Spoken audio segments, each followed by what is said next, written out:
అందరికి నమస్తే. కొండ నెలకి మందేస్తే ఉన్న నెలకి ఊసిపోయిందంట. ప్రస్తుతం నేను చెప్పబోయే వార్త అట్లాంటిదే. రేషన్ కార్డు ఉన్న రేషన్ కార్డులో కట్ అవుతాయంట. రేషన్ కార్డులు తీసేస్తారంట. ఎట్లా తీసేస్తారు అంటే ఇప్పుడు కొన్ని జిల్లాల్లో నడుస్తుంది ఒక కార్యక్రమం. అది ప్రభుత్వం ఎక్కడ అధికారికంగా ప్రకటించలేదు. కానీ మరి గ్రౌండ్‌లో మాత్రం వర్క్ జరుగుతుంది. జీపీఓస్ ఉంటారు కదా! గ్రామ పంచాయతీ ఆఫీసర్స్. వాళ్ళు ఆ గ్రామాలలో వాళ్ళు ఐటీ రిటర్న్స్ దాఖలు చేసిన వాళ్ళ లిస్టులు తీసి బయటకు తీసుకుంటున్నారు. ఆళ్ళు ఎంత ఐటీ రిటర్న్స్ కట్టిండ్రు, దాఖలు చేసిండ్రు, ఎంత ఐటీ కట్టిండ్రు. 6,00,000 కన్నా ఎక్కువ ఉంటే వాళ్ళకి రేషన్ కార్డ్ రద్దేద్దని చెప్తున్నారంట వాళ్ళు ఊర్లలో. వాళ్ళే చెప్తున్నారంట. జీపీఓ చెప్తున్నారు. మరి పైనుంచి వాళ్ళకేమన్నా ఆర్డర్స్ ఉన్నాయా? లేకపోతే ఉత్తగా అయితే చేయరు కదా! జనాలకు చెప్పకుండా లోపల వర్క్ నడిపిస్తున్నట్టు కనిపిస్తుంది. ఐటీ రిటర్న్స్ అనేది ఈ కాలంలో కామన్. ఇల్లు కట్టుకోవాలంటేనో, ఇంటికి రుణం కావాలంటేనో, బండి తీసుకోవాలంటేనో దానికో దీనికో ఐటీ కడతనే ఉంటారు కదా! ఇంకా చాలా రకాలుగా ఐటీ రిటర్న్స్ వేరు, ఐటీ దాఖలు చేయడం వేరు. కానీ రేషన్ కార్డులు కట్ చేయడానికి ఈ ప్రభుత్వం ఇచ్చింది 6,00,000 రేషన్ కార్డులు ఇచ్చింది. ఈ గవర్నమెంట్ వచ్చినాక వాళ్ళు చెప్తున్న లెక్క అది. మొత్తం కోటి రేషన్ కార్డులు ఉంటాయి. కానీ ఇప్పుడు ఆ రేషన్ కార్డుల మీద గురిపెట్టింది. రేషన్ కార్డులు తీసేస్తారట. రేషన్ కార్డులు కట్ చేస్తారంట. ఐటీ రిటర్న్స్ కనిపిస్తే రేషన్ కార్డు కట్ అయితే ఇక అన్ని వీళ్ళు రేషన్ కార్డుకి లింక్ పెట్టి కదా స్కీమ్స్ ఒకటో రెండో ఇచ్చినవి కూడా అవన్నీ ఎగిరిపోతాయి. ఇప్పుడు ఇది ఒక పెద్ద చర్చ జనాలలో. మీ ఊరికి వచ్చిరో లేదో తెలియదు నాకు. కానీ నాకు చాలామంది చాలా ఊర్లకి వచ్చినట్టుగా కొన్ని జిల్లాల్లో చాలా యాక్టివ్గా పనిచేస్తున్నట్టుగా జీపీఓ దీనిపైన నా దగ్గర సమాచారం ఉంది. ముందు సబ్స్క్రైబ్ చేయండి, షేర్ కూడా చేయండి వీడియోని. ఏమైందంటే జీపీఓస్ గ్రామ పంచాయతీ ఆఫీసర్స్ వాళ్ళు గ్రామ స్థాయిలో ఒక్కొక్క గ్రామంలో ఎంతమంది ఐటీ కడుతున్నారు. ఐటీ కట్టడం వేరు, ఐటీ రిటర్న్స్ దాఖలు చేయడం వేరు. రెండు వేరు. ఐటీ కట్టడం అంటేనేమో బాగా డబ్బులు సంపాదిస్తారు, ఐటీ కడతా ఉంటారు. అది మళ్ళీ రిటర్న్ వస్తుంటుంది, అదంతా నడుస్తుంటుంది. ఐటీ రిటర్న్స్ అంటేనేమో ఇప్పుడు మన భూమి పోయింది గవర్నమెంట్లో, ఏదో ప్రాజెక్ట్ కింద పోయింది, గవర్నమెంట్ ఇన్ని పైసలు ఇచ్చింది, దాంట్లో మనకు ట్యాక్సులు కట్ అవుతాయి. ఆ డబ్బులు మనకు రావాలంటే మనం ఐటీ రిటర్న్స్ దాఖలు చేయాలి. ఖచ్చితంగా ఐటీ రిటర్న్స్ దాఖలు చేస్తాం. అది పరిగణలోకి తీసుకుంటాం. 6,00,000 దాటి ఐటీ చూపించినట్లయితే ఇన్కమ్ 6,00,000 ఇన్కమ్ చూపించినట్లయితే వాళ్ళకు రేషన్ కార్డు పోతుంది అని చెప్తున్నారంట జీపీఓస్. మరి ఎంతమంది తీసేస్తారో ఎట్లా తీసేస్తారు. ఇప్పుడు ఐటీ రిటర్న్స్ లేకపోతే ఐటీ ఫైల్ చేయడం అనేది చాలా కామన్ అయిపోయింది ఈ కాలంలో. ఒకప్పుడు అంటే ఓన్లీ డబ్బులు సంపాదించేవాళ్ళు, బాగా డబ్బులు సంపాదించేవాళ్ళు, పెద్ద జాబులు చేసుకునే వాళ్ళు, పెద్ద బిజినెస్లు చేసుకునే వాళ్ళు మాత్రమే కట్టేవాళ్ళు. కానీ ఈ కాలంలో ఏమున్నది, హౌసింగ్ లోన్ అప్లై చేస్తే ఐటీ రిటర్న్స్ ఉందా మీకు, ఐటీ కట్టినరా అంటారు. ఇన్కమ్ లేకపోయినా సరే మీరు ఇంత ఇన్కమ్ కడితే ఇంత లోన్ వస్తుందంటే కట్టమంటాం. మనమే వాళ్ళకి పైసలు ఇచ్చి ఇంకా కొన్ని 3,000-4,000 ఇచ్చి కట్టుర్రి అంటాం. ఇక మనకు కూడా లోన్ కావాలి కాబట్టి సరే అంటాం. బండికి అంటాం, కార్కి అంటాం, ట్రాక్టర్కి అంటాం. అగ్రికల్చర్లో అయితే పిల్లల చదువుల కోసం లోన్లు తీసుకుంటాం, ఏదో ఇల్లు కుదబెట్టి ఎక్కడో లోన్ తీసుకుంటాం. వాటి కోసం ఐటీ కట్టాలంటారు వాళ్ళు. ఐటీ కట్టాలి. అట్లాంటి ఐటీలు మొత్తం పరిగణలోకి తీసుకోవాలనుకుంటుందా గవర్నమెంట్? అసలు రహస్యంగా ఎందుకు ఇస్తున్నది ఇంపార్టెంట్ పాయింట్ ఇక్కడ. చెప్పి చేయొచ్చు కదా. ఇవి ఎట్లున్నదంటే కుడి చేత్తో ఇవ్వాలి, ఎడో చేత్తో గుంజాలి అట్లున్నది. ఇక్కడ నుంచి 10 ఇవ్వాలి, ఇక్కడ నుంచి 100 గుంజాలి. ఈ సిస్టమ్ ఏందో అర్థం కాలేదు. ప్రజల కోసమే ప్రభుత్వము, ప్రజాపాలన అని చెప్పుకుంటారు.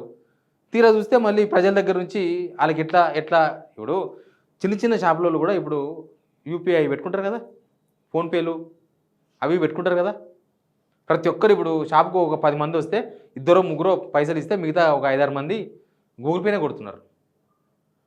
ఇంకా కొద్దిగా 5-6 వేల రూపాయల సామాన్లు తీసుకునే షాప్స్ అవి ఉన్నాయివైతే మొత్తం గూగుల్ పేలే. క్యాష్ కన్నా ఎక్కువ గూగుల్ పే కొడుతున్నారు. గూగుల్ పే, ఫోన్పే, పేటీఎం ఇవో కొడుతున్నారు. ఇప్పుడు అవన్నీ ఆన్ రికార్డ్ ఫైల్లోకి వస్తాయి. వాళ్ళు ఖచ్చితంగా 6,00,000 ఐటీ వాళ్ళు అవన్నీ ఐటీలో చూపిస్తారు కదా, చూపించాల్సి వస్తుంది కదా. అవన్నీ ఆన్లైన్ పేమెంట్స్ కదా. వాళ్ళు గవర్నమెంట్ ఏం చేయదలుచుకుందో తెలియదు. నాతో ఒక లెక్క ఉంది. మామనాడు జిల్లాలో ఇది బాగా విస్తృతంగా జరుగుతుంది. నాకు తెలిసి అన్ని జిల్లాలో జరుగుతుంది. ఇట్లా 6 lakhs ఐటీ చూపించిన వాళ్ళు, అంటే ఇన్కమ్ చూపించిన వాళ్ళు ఒక ఉమ్మడి మామనాడు జిల్లాలోనే 30,186 మంది ఉన్నారంట. అంటే అన్ని కార్డ్స్ ఉన్నాయి ఐటీ రిటర్న్స్ దాఖలు చేసిన వాళ్ళు.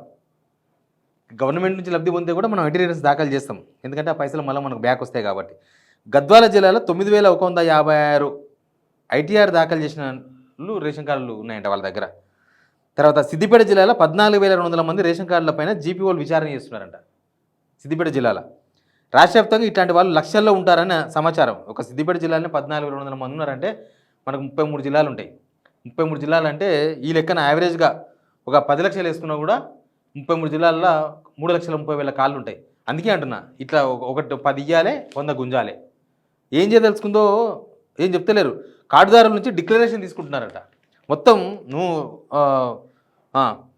పోయి ఫోన్లు చేస్తున్నారట. ఫస్ట్ జీపీ వాళ్ళు ఫోన్ చేసి మీరు ఐటీ కడుతున్నారు కదా అని అడుగుతారట. ఎందుకంటే వీళ్ళకి సమాచారం ఉంటుంది కదా, వీళ్ళ దగ్గర వెబ్సైట్లు ఉంటుంది కదా, మనం కట్టగానే అన్ని లెక్కలు తెలిసిపోతున్నాయి కదా, ఇంతకుముందులాగా లేదు. అది పెట్టుకొని ఫోన్లు చేస్తున్నారంట. మాకు సంబంధం లేదు అంటే, లేదు మేము వస్తాం చూపిస్తామని చెప్పేసి ఇంటికి పోయి డిక్లరేషన్ సంతకం చేయించుకుంటున్నారట. అంటే ఇంక రేషన్ కార్డు అవుట్. రేషన్ కార్డులో ఏరువేత కార్యక్రమం నడుస్తుంది అనమాట. మామూలుగా రేషన్ కార్డులలో చనిపోయిన వాళ్ళ పేర్లు తీసేయలేదనో, లేకపోతే వాళ్ళు బాగా డబ్బులు ఉన్నాయి, అట్లా కూడా ఉన్నాయి. అట్లాంటి కార్డుల మీద కాన్సన్ట్రేషన్ చేయాలి. ఇప్పుడు ఎంత దారుణం అంటే, ఇప్పుడు డ్రైవింగ్ చేసుకోనికి బతుకు తెరువు కోసం కార్లు తీసుకుంటారు కదా, వాటిని కూడా ఒక స్టేటస్ కింద చూపిస్తుంది గవర్నమెంట్. స్టేటస్ కింద చూపించి వాళ్ళకి ఇంధనం బిల్లు రాదు, వాళ్ళకి రేషన్ కార్డు అవసరం లేదు. ఆయన ఏదో లోన్ పెట్టో కింద పడో మీద పడో అప్పు చేసో ఏమన్నా పొలం పైసలు వస్తేనో బతుకు తెరువు కోసం కుటుంబాన్ని పోషించుకోనికే నాకు ఇంకా ఓ దగ్గర పోయి డ్రైవింగ్ పని చేయడం అంటే కష్టం, నేనే ఒక కారు కొనుక్కొని నేనే డ్రైవింగ్ చేసుకుంటే నాకు ఇన్ని పైసలు మిగులుతాయి, సొంతంగా నేను పని చేసుకోగలుగుతా, ఈ వేరే వాళ్ళతో ఉద్యోగం చేయడం కన్నా ఇది బెటర్ కదా అనుకొని ఒక కారు తీసుకుంటే కథం, నువ్వు సంపన్నువే. ఇంకా నువ్వు ఫుల్ కోటీశ్వరం అనమాట. కారు ఉన్నందుకు కోటీశ్వరుని. ఆ కారు మీద అప్పు ఎంత ఉంది, కారు ఎంత కథ ఎంత ఉందో ఎవరికి అవసరం లేదు. ఇప్పుడు ఇది కూడా అంతే. అసలు దేనికోసం ఐటీ కడుతున్నారు? ఐటీ కట్టడం అనేది ఇప్పుడు ప్రతి దానికి ఎవరైనా లోన్ తీసుకోవాలన్నా ఏం చేయాలన్నా నువ్వు ఐటీ కడతావా అని అడుగుతున్నారు. వాళ్ళు ఏం చూపిస్తారు? ఇప్పుడు అగ్రికల్చర్ ఒక వ్యవసాయం చేస్తే ఆయన ఉన్నాడు అనుకో, రైతు ఉన్నాడు, ఆయనకు ఆ ల్యాండ్ మీద ఎంతనో లిమిట్లోనే వస్తుంది కదా లోను, కానీ అవి దేనికి సరిపోవు. వాళ్ళ పిల్ల పెళ్లికో, వాళ్ళ కొడుకుల చదువులకో, లేకపోతే ఇంకెందుకో ఇల్లు కట్టుకోవాలంటేనో ఆయన లోన్ తీసుకోవాలి. ఆ లోన్ ఎట్లా తీసుకుంటాడు? ఆయన ఏం బిజినెస్ చేస్తున్నాడు, ఏం చేస్తలేడు. అగ్రికల్చర్ మీద ఐటీ ఉండదు కాబట్టి ఏదో ఒక చూపించి ఐటీ కడతాడు. ఐటీ కడితే దానికి క్యాలిక్యులేషన్ చేసేస్తున్నారు. ఇప్పుడు 1,00,000 2 లక్షలు ఐటీ కడితే కూడా ఏం లోన్లు వస్తలేవు. అవి లెక్కలేదు, పత్రం లేదు. అసలు బ్యాంకుల వాళ్ళు అవి లెక్కలోకి తీసుకుంటలేరు. 5 లక్షలు కడుతుండ్రా, 6 లక్షలు కడుతుండ్రా, 10 లక్షల ఎంత ఉంది ఐటీ ఎంత ఉంది అని అడుగుతున్నారు. 6 లక్షల రూపాయలు ఐటీ చూపిస్తున్నారు.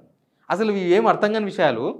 తలసరి ఆదాయం వీళ్ళ లెక్కలు చెప్తే కదా 3,70,000 3,80,000 తలసరి ఆదాయం అయిందంటారు. అంటే ఒక మనిషి 3,80,000 రూపాయలు సంపాదిస్తున్నాడు అంటారు. ఒక మనిషి, నేను చెప్పేది ఒక కుటుంబం కాదు. ఈ కుటుంబంలో 4 మనుషులు ఉంటే దగ్గర దగ్గర అదొక 13 లక్షలు అవుతుంది సంవత్సరానికే నేను చెప్పేది. మరి 6 లక్షల రూపాయలకు 6 లక్షల రూపాయలు కడితే దాన్ని కూడా ఎట్లా అంటారు వీళ్ళు? రెండు లింక్ ఏడ ఉంది? 13 లక్షల రూపాయలు కదా మీ లెక్క ప్రకారం. 6 లక్షల రూపాయలకి ఆయన ధనికుడు పేదలు ఎట్లా తెలుస్తున్నారు? బతుకుదెరువు కోసం కొనే ఒక ఏదో సెకండ్ హ్యాండ్ కారు కొంటే దానికి ఆయన సంపన్నుల కింద ఎట్లా లెక్క కడుతున్నారు? ఈ ఎమ్మెల్యేలు మినిస్టర్లు అఫిడవిట్ పెడితేనేమో మాకు కార్లు లేవు, మాకు అవి లేవు, మాకు సొంతం ఇల్లు లేదు, మాకు అది ఏం లేవు మాకు అని చూపిస్తారు వీళ్ళు. మళ్ళీ పొద్దుగాలేసి కార్లు, మంచిగా వేల లక్షల రూపాయల సెల్ ఫోన్లు, కథలు కార్ఖానాలు చాలా ఉంటాయి. ఎటు తిరిగి రేషన్ కార్డుల మీద సూటు పెట్టింది ప్రభుత్వం అనేది ఈ వార్త సారాంశం. రేషన్ కార్డు మీకు ఫోన్ వచ్చిందో లేదో నాకు తెలియదు, కానీ గ్రామ పంచాయతీ ఆఫీసర్స్ జీపీ వాళ్ళ దగ్గర లిస్టులు ఉన్నాయంట. మొత్తం ప్రతి జీపీఓ దగ్గర లిస్ట్ ఉందంట. ఆ లిస్టులో ఉన్న వాళ్ళందరికీ ఫోన్లు చేస్తారంట. వాళ్ళు మీరు ఐటీ కడుతున్నారు, ఐటీ కట్టే లిస్ట్ ఉందంట వాళ్ళ దగ్గర. వాళ్ళ లెక్కలు చూసుకొని వాళ్ళకు రేషన్ కార్డులు కట్ చేస్తారట. ఈ లెక్క ప్రకారం చూస్తే చాలా రేషన్ కార్డులు వెళ్తాయి. లక్షల రేషన్ కార్డులు తీసేయాల్సి వస్తుంది. చిన్న చిన్న షాపుల్లో కూడా సంవత్సరం కదా, చిన్న చిన్న షాపుల్లో కూడా చిన్నగా ఏదో గూగుల్ పేనో ఫోన్ పేనో పెట్టుకుంటే దానికి వచ్చే పైసలు కూడా అకౌంట్లోకి వస్తాయి. కాబట్టి అది మనం కట్టేది మనం కడుతుంటాం. అవన్నీ ఇన్కమింగ్ అవుట్ గోయింగ్ మొత్తం లెక్కలు చేస్తారు కదా. అసలు ఇన్కమ్ లేకపోయినా మనం ఐటీ కడుతున్నాం. అది ఇక్కడ ఉన్న సిచ్యువేషన్ అర్థం చేసుకోవాల్సింది. అయ్యో మనకు వచ్చే జీతం ఏముండదు, మనకు 6 లక్షల ఇన్కమ్ కూడా ఉండదు సంవత్సరానికి. కానీ ఏదో ఒకటి లోన్ కోసం అని చెప్పి సరే చెయ్యి అంటాం. అది చేస్తే దాన్ని చూసి ఇప్పుడు మీరు ఐటీ కడుతున్నారు కాబట్టి మీకు రేషన్ కార్డు అవసరం లేదు, ఇంకా రేషన్ కార్డు లేదు కాబట్టి మీకు ఏం స్కీమ్స్ అవసరం లేదంటే చాలామంది అర్హులకు స్కీమ్స్ రాకుండా పోతాయి. చాలామంది అర్హత ఉండి కూడా రేషన్ కార్డు లేకుండా పోతాయి. రేషన్ కార్డులు సొంత ఇల్లు ఉండి మంచి మంచి జాబ్స్ ఉండి పెద్ద పెద్ద బిజినెస్లు చేసుకుంటా అసలు వాళ్ళకి బతకనికి ఎట్లాంటి ఇబ్బంది లేదు. అట్లాంటి వాళ్ళకి చాలా కార్డులు ఉన్నాయి. వాళ్ళు దేనికోసం పర్పస్ పెట్టుకున్నారు, ఏదో రికమెండేషన్ మీద ఏదో వచ్చినాయి, వాళ్ళు పర్పస్లో పెట్టుకున్నారు. ప్రభుత్వం వాటి మీద మాత్రం కాన్సన్ట్రేషన్ చేయాలి. కానీ ఇట్లా వీళ్ళ మీద కాన్సన్ట్రేషన్ చేసింది. ఐటీ కట్టడం అనేది అసలు అది మ్యాండేటరీగా తీసుకోవద్దు. అంటే ఐటీ కట్టింది కాబట్టి ఈయన ధనికుడు అనుకుంటే కష్టమవుతుంది. కార్ల తిరిగే వాళ్ళంతా ధనికులు, లక్షాధికారులు, కోటీశ్వరులు ఏం కాదు కదా. కార్ల తిరిగే వాళ్ళంతా నెలకు లక్షలు సంపాదించే వాళ్ళ కాదు. బండ్ల మీద పోతే వాళ్ళంతా లక్షలు సంపాదిస్తుండ్రా కాదు. ఒక పెద్ద మనిషి దగ్గర పనిచేసే డ్రైవర్ జీతం లక్షలు ఏమి ఉండదు. డ్రైవర్కి ఎంత ఉండాలో అంతే ఉంటుంది. ఆయన కోటీశ్వరుడు అయి ఉండొచ్చు, కానీ ఈయన జీతం అంతే ఉంటుంది కదా. ఇట్లా చాలా చాలా ఉన్నాయి. ఇవన్నీ చూసుకోకుండా ఉత్తగా ఐటీ కడుతున్నారు కాబట్టి ఇంక దానికి కూడా ఈయనకు రేషన్ కార్డ్ అవసరం లేదని గవర్నమెంట్ అనుకుంటే అంతకన్నా పెద్ద తప్పు అయితే కనపడదు. Please subscribe.